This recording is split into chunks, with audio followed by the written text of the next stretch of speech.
예, 하나님의 말씀 데살로니가 후서 2장 8절, 9절, 10절 데살로니가 후서 2장 8절, 9절, 10절 제가 봉독을 해드리겠습니다.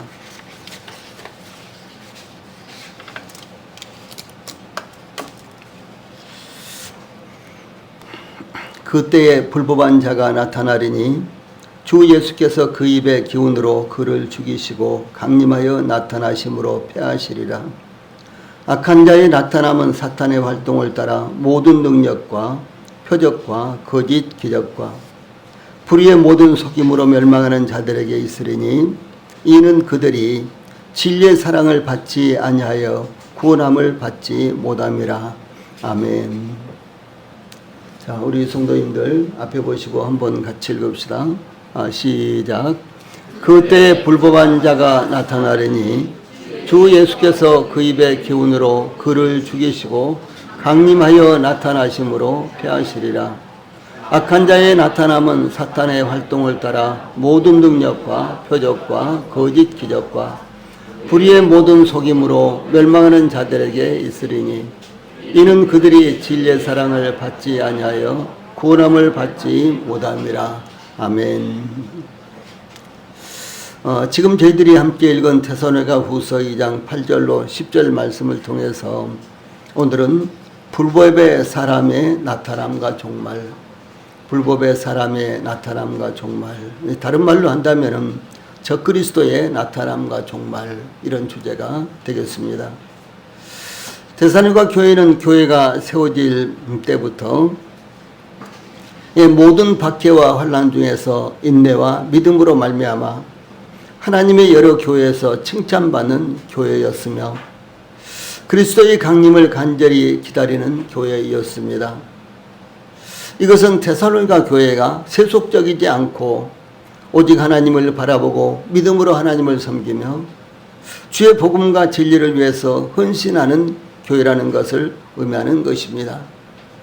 예, 그러나 데살로니가 교회는 그리스도께서 강림하시는 시기를 지나치게 급박하게 예상하므로 문제를 일으키는 성도들이 있었습니다. 다른 말로 문제가 되는 성도들이 있었습니다. 즉 시한부 종말론자들 중에는 그리스도의 재림에 대한 날짜를 정해놓고 일상적인 일들을 부정하는 경향이 나타나므로 이 사회적인 무리를 빚었던 것과 같은 현상이 데살로니가 교회에 일어났던 것입니다. 이와 같은 데살로니가 교회의 일부 성도들의 문제에 대해서 사도 바울은 3절 말씀에 누가 어떻게 하여도 너희가 미혹되지 말라. 먼저 배교하는 일이 있고 저 불법의 사람 곧 멸망의 아들이 나타나기 전에는 그날이 이르지 아니하리니라고 그리스도께서 강림하시기 전에 반드시 먼저 일어나야 할 사건들에 대해서 증거하였는데 그것은 먼저 배도하는 일과 불법의 사람 곧 멸망의 아들이 나타나기 전에는 이 그리스도의 강림이 이르지 않을 것이다 라고 하는 이와 같은 말씀이었습니다.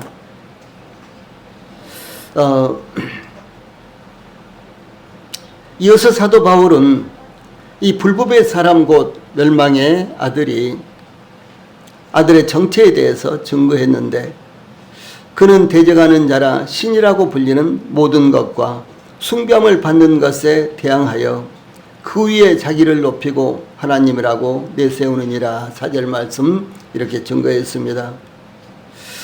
즉 지금은 불법의 사람 곧 멸망의 아들이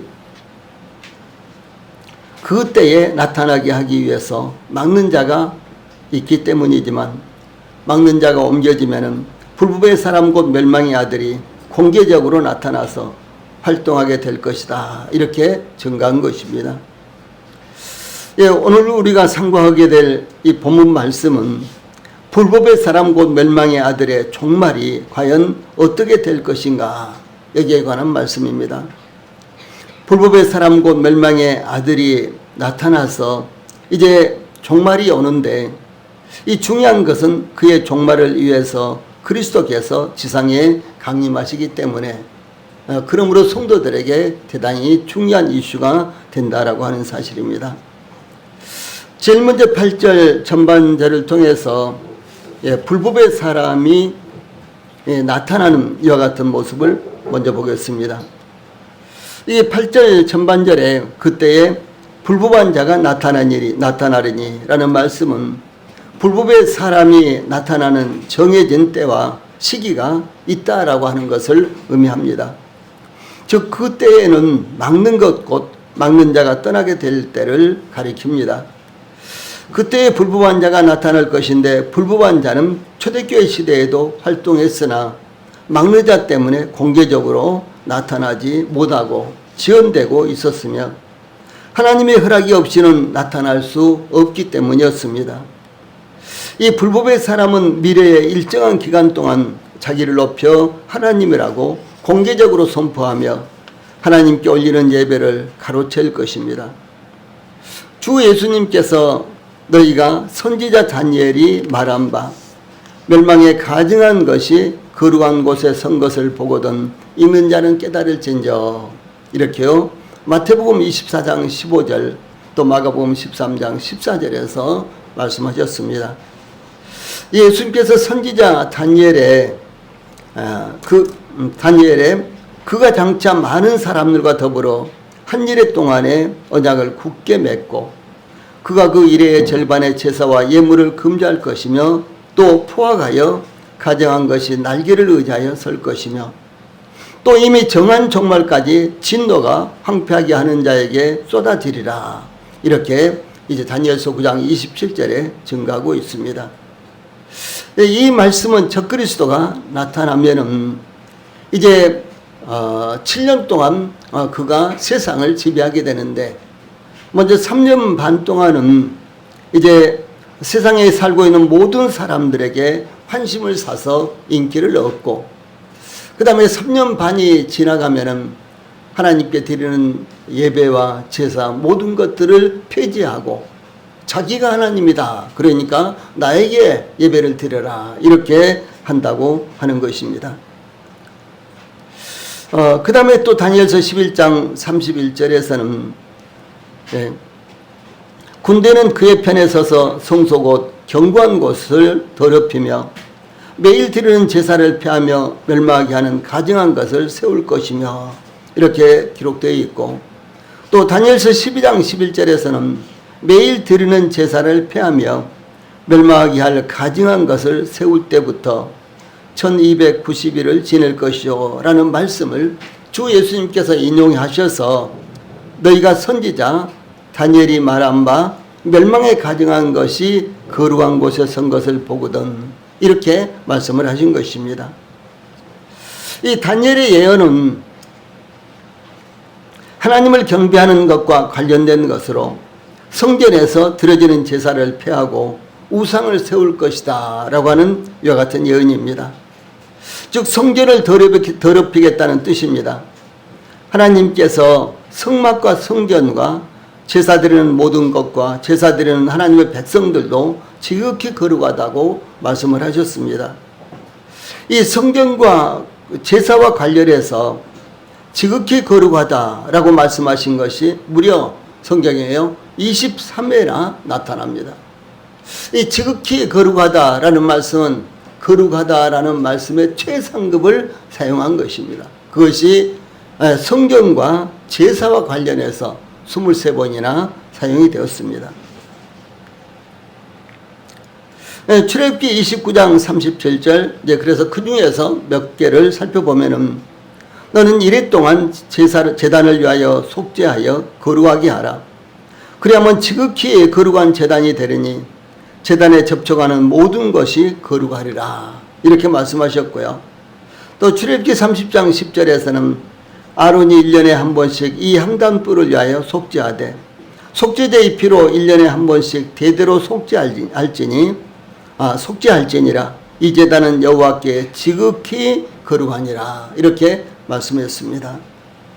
또 출애굽기 30장 36절에서는 그 향 얼마를 곱게 찌어 내가 너와 만날 회막한 증거기의 앞에 두라. 이 향은 너희에게 지극히 거룩하니라. 출애굽기 40장 10절에서는 너는 또 번제단과 그 모든 기구에 발라 그 안을 거룩하게 하라. 그 제단이 지극히 거룩하니라. 이렇게 말씀하셨습니다. 그래서 성막과 성전뿐만 아니라 제사 드리는 모든 도구와 또 제물과 또 제사를 드리는 사람들까지 모두가 다 거룩하다. 이렇게 말씀하시면서 그것이 지극히 거룩하다. 이렇게 말씀을 하신 것입니다.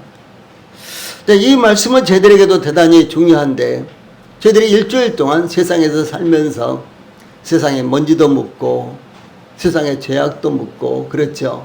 세상에 오물도 묻고 이렇게 살았지만 저희들이 하나님 앞에 제사장으로서 제사 드릴 때 이 제사를 드리는 예배 드리는 이 모든 것뿐만 아니라 예배 드리는 저희들까지도 하나님께서는 거룩하다. 그 정도가 아니라 지극히 거룩하다. 이렇게 보시는 것입니다. 이것이 얼마나 놀라운 것입니까?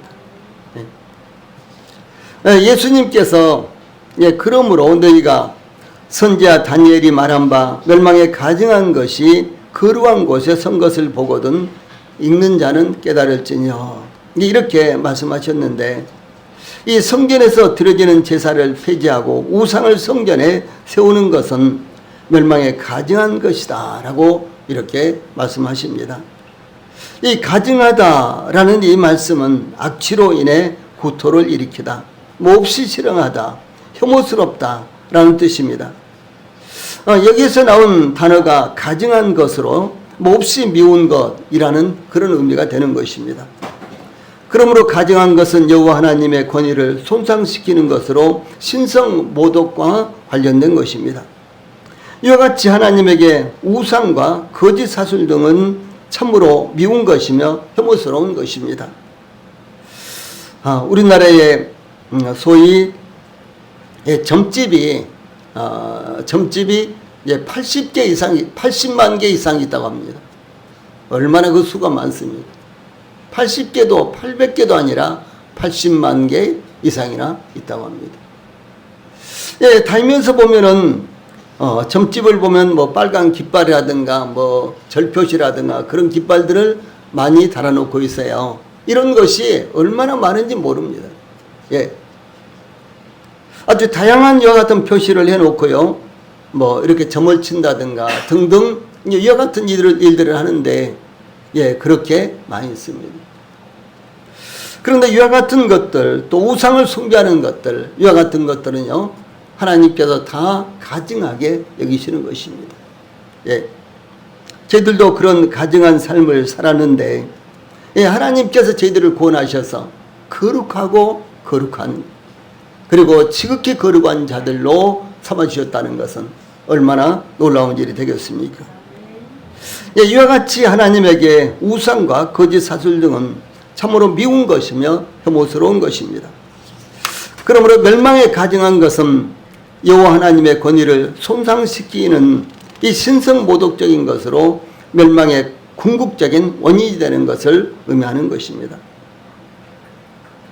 또한 멸망에 가증한 것이 거룩한 곳에 선 것을 보거든 여기에서요 이 거룩한 곳은 예루살렘 성전을 의미합니다. 그런데 본문에는 이 정관사가 없기 때문에 하나님을 섬기는 일반 회당이나 하나님의 거룩한 도성인 예루살렘을 의미하는 것으로도 볼 수 있습니다. 이것을 상징적이며 영적으로 봤을 때 하나님의 영이 거하시는 신앙인의 마음속에 그러니까 성도들도 거룩한 곳이 될 수가 있다는 사실입니다. 왜냐하면 이 성도들 안에는 성령님이 거하시죠. 하나님의 말씀이 거하시죠. 그래서 이 성도들도 거룩한 곳이 될 수 있다는 것을 말씀하십니다. 또 그곳에 우상이 세워지고 자리를 잡게 된다면 다시 말해서 우리 성도들이 혹시 우상을 숭배한다든가 또 우상에게 굴복한다든가 이렇게 된다면 그것은 멸망에 가증한 것이 될 수도 있다라는 사실을 말씀하는 것입니다. 그런데 이 모든 것을 종합해 볼 때 여기에 나오는 멸망에 가증한 것이 거룩한 곳에 선 것을 보거든 여기에서 거룩한 곳은 예루살렘 성전이라고 할 수가 있습니다.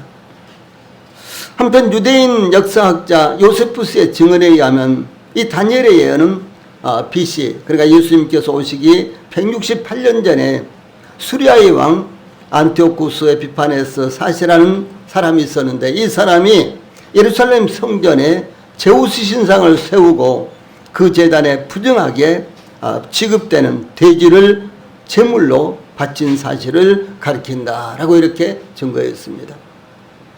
예, 성전의 제사장, 그러니까 성전의 제단에는, 그리고 성막의 제단에서는 돼지는 부정한 동물이기 때문에 하나님께 드릴 수가 없었습니다.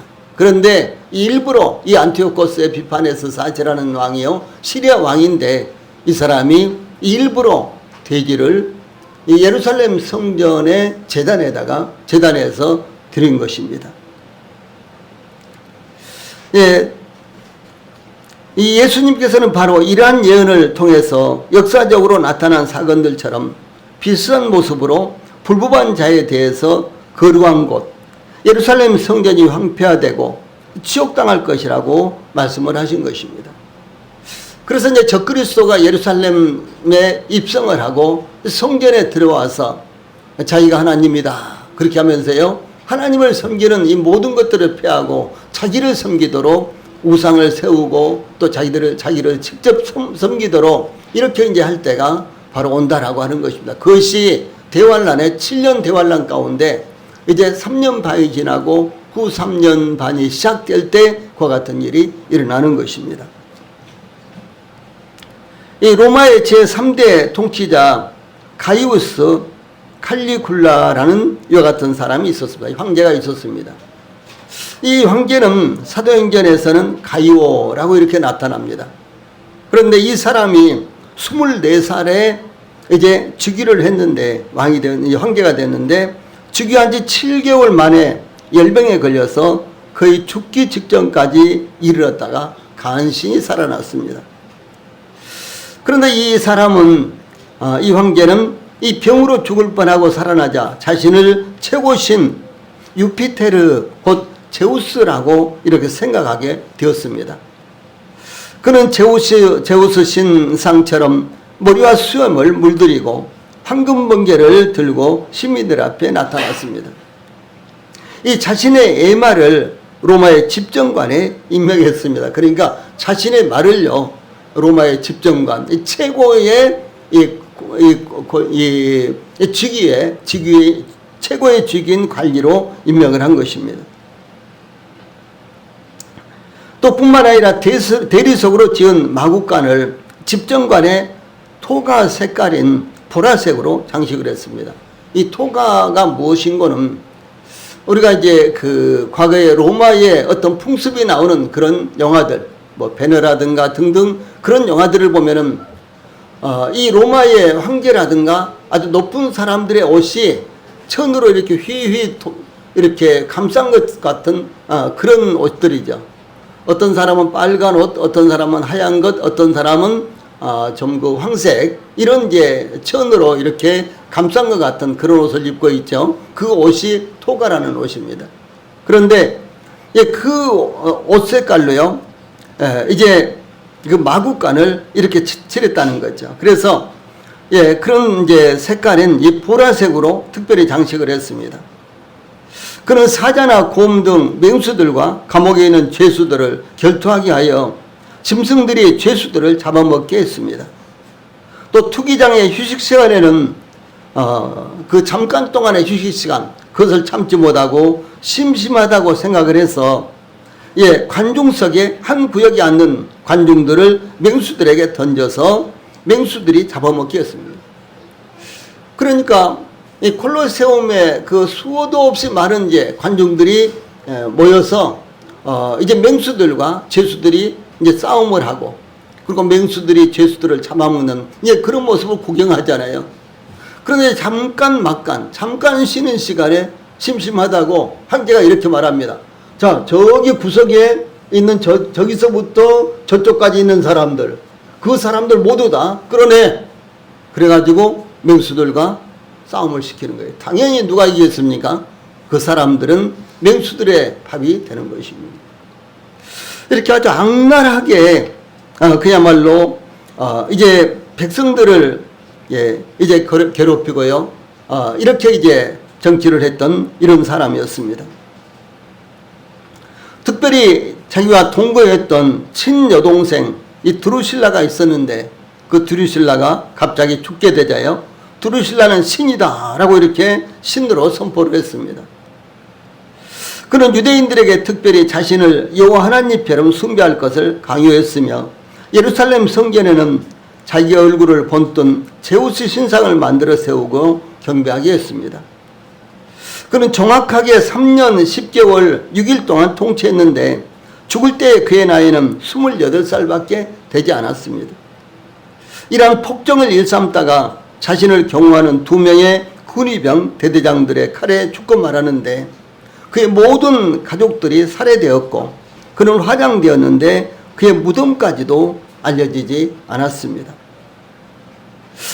이것은 무엇을 말하는 것은 바로 적그리스도의 종말을 의미하는데 적그리스도가 이렇게 철권 통치를 3년 반 동안 하다가 어느 날 그의 종말이 왔을 때 이와 같이 비참하게 죽게 될 것이다. 종말이 올 것이다 라고 하는 것을 의미를 하는 것입니다. 이 멸망에 가증한 것은 예루살렘 성전에 올라가서 자신을 하나님이라고 선포하고 모든 사람들에게 숭배하게 하며 자신의 욕구대로 하나님 노릇을 하며 만행을 일삼다가 호련히 멸망당할 것입니다. 또한 멸망에 가증한 것은 AD 70년 예루살렘을 멸망시킨 로마 군대와 연관시켜서 이해하고 있습니다. 이 로마 황제의 가슴 위에는 은이나 청독으로 된 이 독수리가 새겨져 있는데 이 로마 군대는 이와 같은 독수리 깃발을 앞세우고 전선에 나갔고 그 깃발에 신에 대한 경의를 표현했습니다.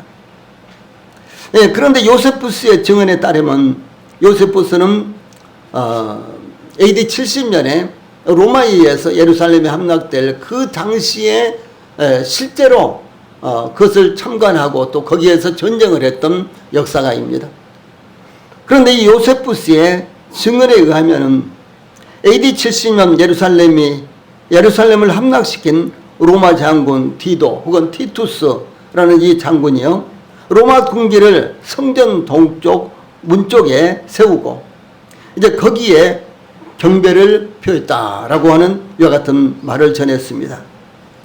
이와 같이 역사적으로 지극히 거룩한 성전과 제사와 제사장들을 제거하고 가증한 것을 예루살렘 성전에 세움으로 하나님의 분노를 유발시켰듯이 멸망에 가증한 것이 예루살렘 성전에 세워질 것입니다. 즉 불법한 자가 나타나 자신을 공개적으로 하나님이라고 선포하고 하나님께 드려질 예배를 가로채게 될 것입니다. 지금 예루살렘에는 성전이 없습니다. 그렇죠? 성전은 바로 티투스 이 장군에 의해서 AD 70년에 완전히 회파되었습니다. 불탔습니다. 그리고 예루살렘 성조차도 이제 통곡의 벽 조금만 남겨놓고 모두 다 무너뜨렸습니다. 그런데 이제 이스라엘이 1948년에 이제 독립을 한 이후에 예루살렘 성전을 건축하려고 하지만은 그러나 이 이슬람 국가들의 반발 때문에 지금 건축하지 못하고 있습니다. 이스라엘은 예루살렘 성전을 건축하기 위해서 모든 준비를 심지어 자재까지도 다 준비해 놓고 기회만 지금 엿보고 있습니다. 그런데 예루살렘 성전이 지어져 있었던 자리, 그 자리는 바로 솔로몬 성전이 지어져 있었던 자리요. 그 솔로몬 성전이 이제 바벨론에 의해서 회파된 다음에 이제 귀한 자들에 의해서 수룹바벨과 그 다음에 여호수아, 여호수아에 의해서 성전이 다시 재건되는데 바로 그 재건된 것이 원래 솔로몬이 성전을 세웠던 바로 그 자리입니다.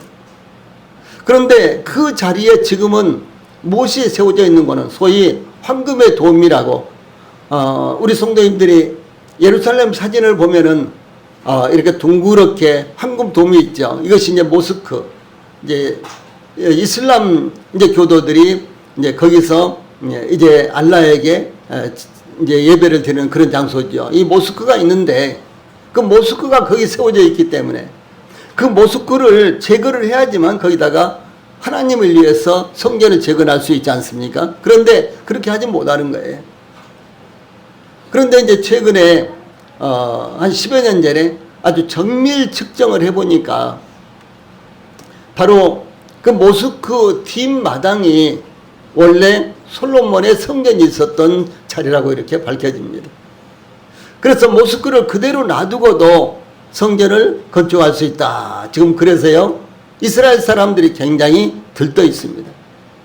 그래서 이스라엘 사람들의 최종 목표는 무엇이냐? 지금 하마스와도 전쟁을 하고 헤즈볼라와도 전쟁을 하고 그러죠. 그리고 지금 이란하고도 전면전을 치르느냐 어쩌냐 지금 날마다 지금 뉴스가 지금 밀려오고 있습니다. 그런데 더 중요한 것은 이스라엘 사람들의 목표는 무엇인가는 바로 거기에 성전을 건축하는 거예요. 예. 거기에 성전을 건축하고 거기에서 하나님께 희생 제사를 드리려고 하는 것이었습니다. 하는 것입니다.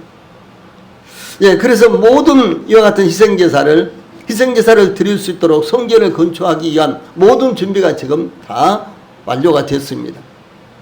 예, 그래서 성전을 건축한다라고 한다면은 아마 순식간에 성전을 건축하게 될 것입니다. 그런데 그 성전을 건축하고 그리고 이제 배도하는 일이 일어나고요. 불법의 사람이 이제 나타나는데 바로 그 불법의 사람이 적그리스도입니다. 그런데 이 불법의 사람 적그리스도가 이제 마지막 7년 동안 이제 세상을 이제 지배하고 세상을 통치하게 되는데 이 적그리스도가 이제 결정적으로 이제 세상을 통치하게 될 7년, 그 7년이 바로 7년 대환란입니다. 그래서 전 3년 반은 평화적으로 이제 세상을 통치함으로 말미암아 세상 모든 사람들로부터 이제 인정을 받게 되고, 그 다음에 인정을 받으면 후 3년 반은 이 철권 통치를 해서 자기가 하나님이다, 나를 경배해라 라고 이렇게 이제 강요를 한다는 것이죠. 이제 그것을 의미하는 것입니다. 그러므로 이 성전은 이제 반드시 종말이 오기 전에 건축이 돼야 되고, 그리고 바로 그 건축된 성전에 이제 적그리스도가 이제 들어가서 자기가 하나님이니까 나를 경배하고 나에게 제사하라 이렇게 이제 요구를 하게 된다라고 하는 것입니다. 다음에 8절 후반절에는 이 불법의 사람의 멸망이 나타나고 있습니다. 이 불법의 사람 곧 이 멸망의 아들의 나타남을 저지시키고 있는 막는 자 곧 성령님께서 이 땅을 떠나가시면 그때 불법한 자가 나타나게 된다라고 하는 것입니다. 이 사도 바울은 불법한 자에 대해서 그는 하나님을 대적하는 자라, 신이라고 불리는 모든 것과 숭배함을 받는 것에 대항하여 그 위에 자기를 높이고 자칭 하나님이라고 내세우느니라 4절에 이렇게 증가하고 있습니다. 예, 그러나 그때 참 하나님이신 주 예수님께서 그 입의 기운으로 그를 죽이시고 강림하여 나타나심으로 피하시리라 이렇게 증가하고 있습니다. 예, 주 예수님께서 그 입의 기운으로 그를 죽이시고는 종말에 나타날 불법의 사람 즉 이 적그리스도의 최후가 분명하게 증거되고 있습니다.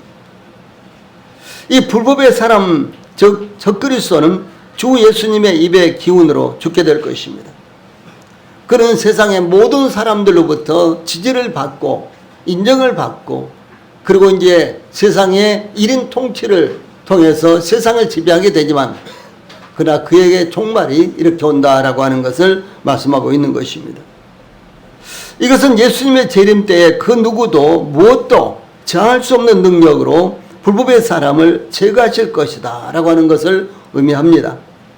즉 재림하실 그리스도는 단지 입기만으로도 적그리스도를 물리칠 수 있다는 것입니다. 이 구약 성경에서 하나님의 입김은 하나님의 권능과 악한 자에 대한 심판을 상징하는 것으로 나타나고 있습니다. 자, 우리 위에 있는 말씀 같이 읽어봅시다. 시작. 공의로 가난한 자를 심판하며 정직으로 세상의 겸손한 자를 판단할 것이며 그의 입의 막대기로 세상을 치며 그의 입술의 기운으로 악인을 죽일 것이며. 이사야서 11장 4절 말씀이죠. 그 다음에 30장 33절 말씀, 가운데 있는 말씀 같이 읽읍시다. 시작. 대저 도벳 심판의 장소는 이미 설립되었고 또 왕을 위하여 예비된 것이라. 깊고 넓게 하였고 거기에 불과 많은 나무가 있은즉 여호와의 호흡이 유황 개천 같아서 이를 사르시리라. 이렇게 증가하고 있습니다. 또 시편 33편 6절에는 여호와의 말씀으로 하늘이 지음이 되었으며 그 만상을 그 입 기운으로 이루었도다. 이렇게 증가하고 있습니다. 이와 같이 주 예수께서 그 입의 기운으로 그를 죽이시고는 주 예수님께서 적그리스도를 손쉽게 제거하실 것을 의미합니다. 우리는 파리가 지나가도 우리 입김으로는 죽일 수가 없습니다. 그렇죠? 여기 화장실 가면은 이제 작은 문을 열어놓지 않을 수 없고, 그래 작은 문을 열어놓는데 이제 꼭 이때쯤 되면은 모기가 얼마나 들어온지야. 예. 그럼 이제 어제는 토요일, 오늘은 주일인데 오늘 우리 성도님들이 오실 텐데 모기가 들어와 있으면 안 되잖아요. 그래서 모기를 이렇게 손으로도 잡고 아니면 수건으로 이렇게 때려서도 잡고, 그런데 이게 얼마나 빠른지 참 쉽게 잡히지를 않습니다. 아마 우리 성도들이 일터에서나 가정에서도 이 모기 한 마리 있으면은 모기 한 마리 잡기 위해서 그야말로 쫓아다니고 등등 그러는데 얼마나 잘 잡히지 않습니까? 그런데 주 예수님께서는 그 입의 기운으로 이제 적그리스도를, 이 불법의 사람을 제거하신다라고 하는 것입니다. 그러므로 이것은 아주 손쉽게 제거될 것을, 주 예수님께서 적그리스도를 손쉽게 제거하실 것을 의미합니다. 아무리 능력과 지혜를 갖췄다고 할지라도 사람이 무엇이가 한데 우리 하나님을 대적하며 맞설 수가 있겠습니까? 욥기 7장 17절, 15장 14절, 시편 144편 3절, 히브리서 2장 6절에는요 사람이 무엇이가 한데 이런 말씀이 나옵니다. 사람이 무엇이가 한데, 사실은 사람은요 이제 그림자와 같은 것입니다. 그렇죠? 그래서 어떻게 하나님과 또 예수님과 맞설 수가 있겠습니까? 이 재림하실 예수님의 심판에 대해서 요한계시록 19장 15절에 제일 밑에 있는 박스의 말씀, 파란 박스에 있는 말씀 같이 읽어봅시다. 시작. 재림하실 예수님의 심판, 그의 입에서 예리한 검이 나오니 그것으로 만국을 치겠고 친히 그들을 철장으로 다스리며 또 친히 하나님 곧 전능하신 이의 맹렬한 진노의 포도주 틀을 밟겠고, 이렇게 말씀이 기록되어 있습니다. 그래서 입에서 나오는 예리한 검에 대해서 우리는 정확하게 무엇인지는 알 수가 없습니다. 그러나 사람이 떡으로만 살 것이 아니요 하나님의 입으로 나오는 모든 말씀으로 살 것이라. 마태복음 4장 4절에 이렇게 증가하셨고, 또 하나님께서 말씀으로 천지를 창조하셨다는 말씀이 창세기 1장 3절 등등에 수도 없이 많이 나옵니다. 그런가 하면 히브리서 1장 3절에서는 능력의 말씀으로 만물을 붙으시며, 또 베드로후서 3장 7절에는 하늘과 땅은 그 동일한 말씀으로 불사르기 위하여 간수하신 바 되어 있으며, 이렇게 증가하고 있고요. 또 예수님께서는 말씀으로 병을 고치시고, 예수님께서 병을 고치실 때 약을 제조해서 주신다든가 아니면 수술을 하신다든가 그런 것이 아니었잖아요. 그냥 말씀으로 예수님께서 병을 고치셨습니다. 또 뿐만 아니라 말씀으로 귀신을 쫓아내셨고요. 또 말씀으로 바람과 풍랑이 잔잔해졌습니다. 그러므로 주 예수님의 입의 기운은 곧 그의 입에서 나오는 예리한 검으로 하나님의 말씀인 것입니다. 그러므로 불법한 자는 주 예수님의 입의 기운으로 죽임을 당하며 강림하여 나타나심으로 패하시리라. 이 적그리스도의 의도를 모두 다 제거하시는 것입니다. 즉 주 예수님께서 강림하심으로 적그리스도의 모든 의도를 파멸시킬 것이다 라고 이렇게 증가하고 있습니다. 지금도 동일하게 하나님의 말씀으로 모든 것들이 이루어지는 것입니다. 아무리 사탄 마귀가 그리고 기독교를 반대하고 또 구원받지 못하는 사람들이 이제 기독교를 회방하고 복음을 회방한다고 할지라도 하나님의 말씀으로 물리칠 수 있는 것입니다.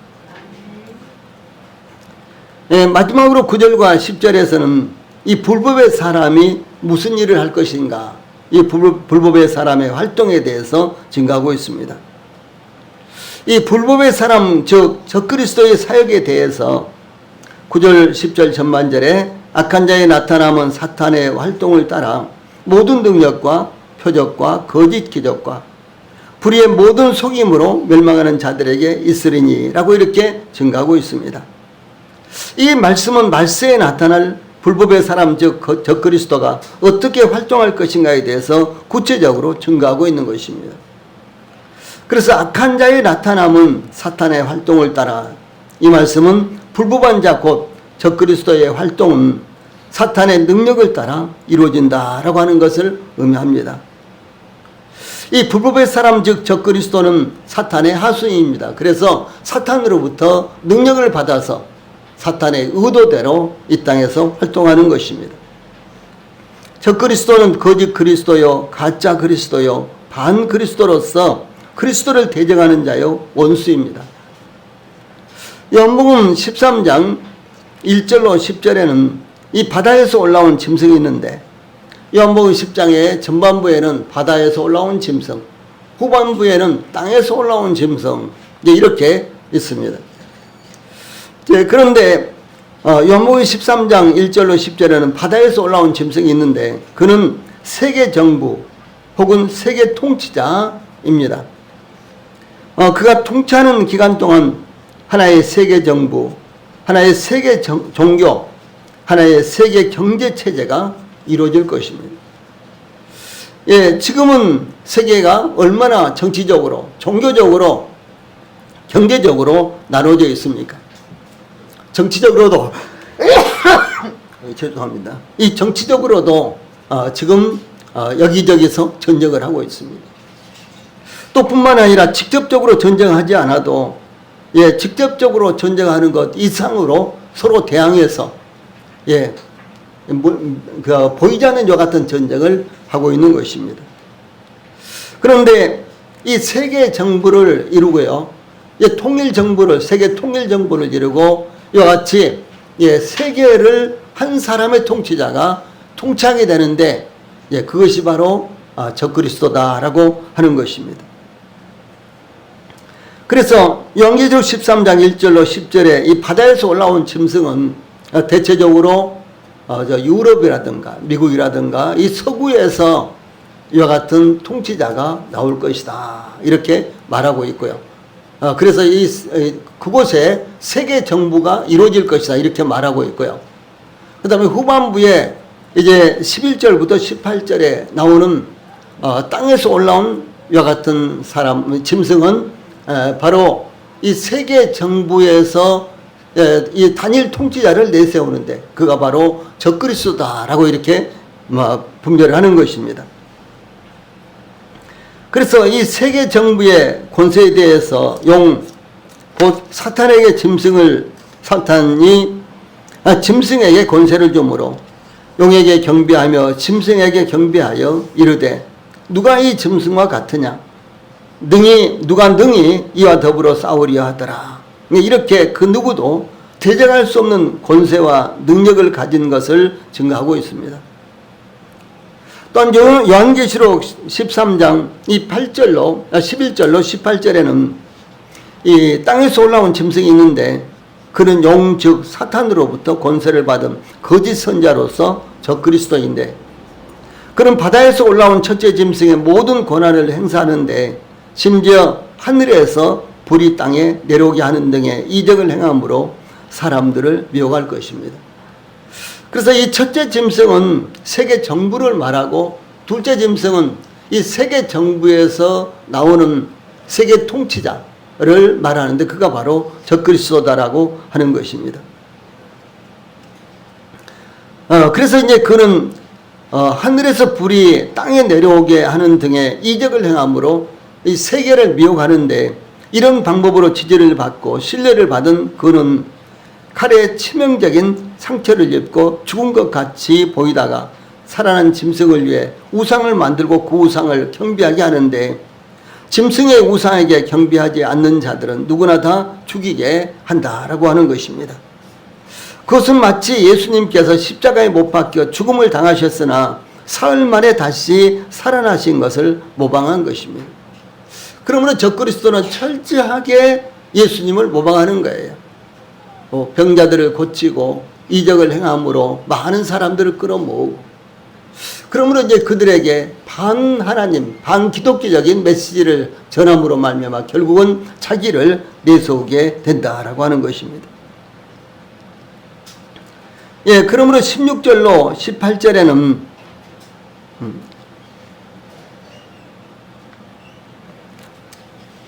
16절로 18절, 그러니까 요한계시록 13장 16절로 18절에는 이제 세계 경제로서 모든 사람들을 굴복하게 만들 것이 나타나고 있습니다.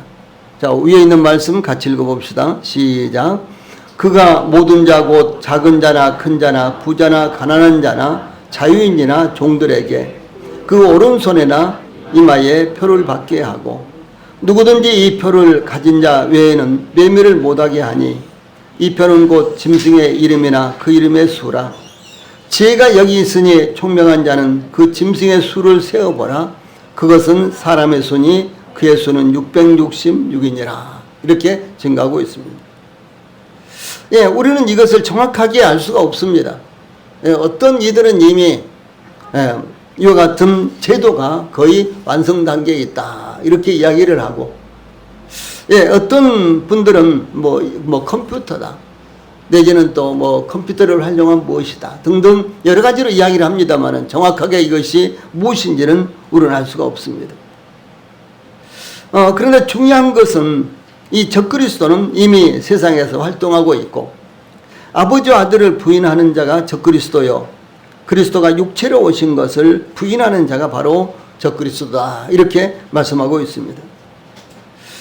그러므로 적그리스도는 하나님에 대한 모든 영광을 가로채며 오직 짐승만을 숭배하도록 이렇게 강요를 하는데, 중요한 것이 최종적으로 적그리스도가 세계를 지배하고 세계를 통제할 때 무엇을 하느냐, 바로 경제로 한다라고 하는 사실입니다.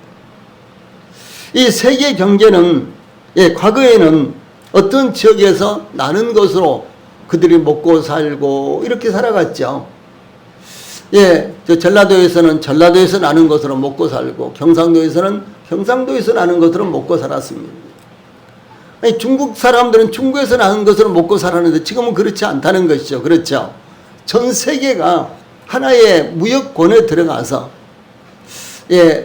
중국이라든가 저 베트남 같은 데는 세계의 공장들이 들어있어서 거기서는 여러 가지 물건들을 생산하고, 그리고 이제 그 여러 가지 생산된 물건들을 유럽이라든가 저 미국이라든가 심지어 우리 한국 같은 데에 또 수출을 하고, 우리나라에서도 대부분의 제조업이 중국이라든가 베트남이라든가 뭐 심지어 저 캄보디아 등등 뭐 이런 데서 만든 것을 우리나라가 수출을 하고 있습니다. 그리고 우리나라가 그것을 사용하고 있습니다. 그래서 전 세계는 하나의 생활권이 되었습니다. 그래서 미국에서 금리를 뭐 0.5% 낮춘다. 그러니까 전 세계가 떠들썩해지고, 미국에서 금리를 0.5%를 높인다. 그러면 전 세계가 난리 법석을 합니다. 그렇게 영향이 있는 것입니다. 이 점차적으로 세계 경제는 이제 한 브록이 돼가고 있는 거예요. 하나가 돼가고 있는 것입니다. 그래서 이 적그리스도가 최종적으로 세계를 지배할 이와 같은 매개체는요, 세계 경제다라고 하는 것을 성경은 이미 이렇게 증가하고 있는 것입니다. 그래서 666이라는 이 표를 받지 않은 자들은 매매를 거부당하는 것입니다. 매매를 거부당하면 어떻게 되겠어요? 그러면 생활이 안 되는 것이죠. 지금은요. 예, 지금은 매매를 거부당하면 생활이 안 되는 것입니다. 예. 그래서 이 세계 경제를 통해서 이 세계를 지배하게 될 것이다 라고 하는 것이 바로 성경의 가르침인 것입니다. 그런데 이 성경에 기록된 말씀대로 세계는 그렇게 지금 흘러가고 있다라고 하는 사실을 우리가 여기서 볼 수가 있는 것입니다. 이 마지막으로 적그리스도의 사역은 9절 후반절부터 10절 전반절에 모든 능력과 표적과 거짓 기적과 불의의 모든 속임으로 멸망하는 자들에게 있으리니 이렇게 말씀하고 있습니다. 즉, 이 거짓된 속임수가 이 적그리스도의 통치의 수단입니다.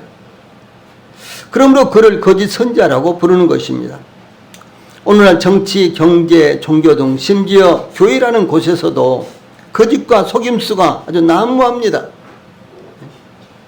많은 이단들이 성행하며 무수한 사람들이 그들의 거짓과 속임수에 미혹되고 있습니다. 그 이유가 무엇일까요? 마지막 때가 됐기 때문에 그런 것입니다. 대형 교회들 치고요, 몇 가지 재판을 하지 않고 있는 경우가 거의 없습니다. 대형 교회 치고 몇 가지 재판이 걸려 있어요. 예. 자기들 자체적으로 싸워서 재판을 하고 또 예고와의 문제로 인해서도 또 재판을 하고 등등 이와 같이요 싸우고 있는 것입니다. 이런 싸움은 모두 다 진실된 것 때문에 그런 것이 아니라 거짓된 것 때문에 오는 것입니다. 속임수 때문에 이와 같은 것들이 오는 것입니다. 그런데 이와 같이 정치적으로, 경제적으로, 국제적으로, 심지어 종교적으로도 이 거짓과 속임수가 난무하는 이유가 무엇이냐는 거죠. 그것은 바로 이 마지막 시대가 되었기 때문입니다. 그래서 이와 같이 거짓과 속임수로서 적그리스도가 전 세계를 혼란스럽게 만들고 그런 방법으로 전 세계를 그의 손에 넣게 되는 것입니다. 그런데 아주 중요한 것이요, 이런 거짓과 속임수는 멸망하는 자들에게 있으리니 이렇게 증가하고 있습니다. 즉 여기 보면 그는 여기 10절 마지막 부분에 이는 그들이 진리의 사랑을 받지 아니하여 구원함을 받지 못함이라 이렇게 단정 짓고 있습니다. 이 적그리스도의 거짓과 속임수에 미혹된 자들은 멸망하는 자들이며 하나님의 진리의 사랑을 받지 아니함으로 구원받지 못한 자들이다라고 하는 것입니다. 이 구원받은 분들은 성령님이 그 안에 계시기 때문에 이와 같은 거짓과 속임수에 미혹되지 않는 것입니다. 그러나 구원받지 못한 사람들은 그 안에 성령님이 계시지 않기 때문에 성령님은 무엇입니까? 진리의 영이지 않습니까? 그러므로 거짓과 속임수에 속지 않습니다. 넘어가지 않습니다. 미혹되지 않습니다. 지금 그것을 말씀하는 것입니다. 그러므로 하나님의 진리의 사랑을 받지 아니하므로 구원받지 못한 자들이다 라고 이렇게 증가하고 있습니다. 그러므로 구원받지 못하고 대환란에 들어가게 된 사람들은 짐승과 적그리스도를 숭배하게 될 것이며 그런 사람들은 구원받지 못한 자들이요 또 구원받지 못하게 된다라고 하는 사실입니다. 이게 참 중요한 문제가 있는 것입니다. 우리 성도들의 가족들, 또 우리 성도들이 전도하려고 하는 분들, 만약 주님이 불시에 오신다면은 그들은 이 땅에서 어차피 적그리스도의 통제를 받을 수밖에 없는 것입니다. 이 적그리스도의 통제를 받는다는 것은 적그리스도의 거짓과 속임수에 넘어가고 결국은 적그리스도의 이 가르침을 따라서 적그리스도를 하나님으로 숭배하게 된다라고 하는 것입니다. 이것이 얼마나 불행한 결과가 나타나게 되는 것입니까? 그러므로 그런 사람들은 구원받지 못한 사람들이요 또한 구원받지 못하게 된다는 것입니다. 그러므로 우리 성도들은 이 적그리스도에 대해서 경계하고 가르치고 전해야 될 뿐만 아니라 우리 가족들과 친지들을 하나님 앞으로 인도해야 될 이와 같은 책임과 필요성이 있다 하는 사실들을 우리 성도들이 잊지 않기를 바랍니다. 찬송하시겠습니다.